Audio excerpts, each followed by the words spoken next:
इस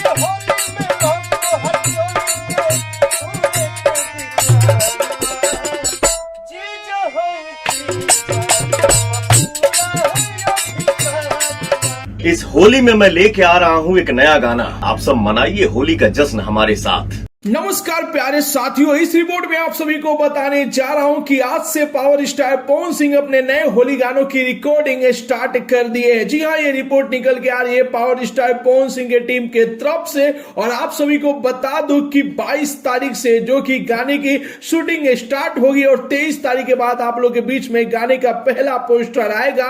यानी कि आप सभी को और 3 से 4 दिन वेट करना पड़ेगा। आज से जो कि पावर स्टार पवन सिंह गाने की रिकॉर्डिंग शुरू कर हैं और 1 से 2 दिन जो कि रिकॉर्डिंग होगा और उसके बाद शूटिंग स्टार्ट किया जाएगा और एक ही गाने को शूट करके आप लोग के बीच में रिलीज कर दिया जाएगा। यानी कि 23 तारीख के बाद आप लोग के बीच में पावर स्टार पवन सिंह इस साल का होली का पोस्टर रिलीज होगा और उसी पोस्टर में बताया जाएगा कि गाना किस दिन रिलीज होगा, कितने बजे रिलीज होगा और किस कंपनी से रिलीज होगा। तो बस आप लोग धैर्य बनाए रखिए। आप लोग के लिए सबसे ब्रेकिंग न्यूज ये है कि आज से जो कि पावर स्टार पवन सिंह होली गानों की रिकॉर्डिंग शुरू कर दी है। तो बस आप लोग इंतजार कीजिए। तो ये रिपोर्ट आप सभी को कैसा लगा और कितना बेसब्री से आप लोग पावर स्टार पवन सिंह के नए होली गाने का इंतजार कर रहे हैं, अपना राय जरूर ही कमेंट बॉक्स में बताइए। मिलते अगले वीडियो में एक नया न्यूज के साथ, तब तक के लिए बाय बाय, टेक केयर, जय हिंद।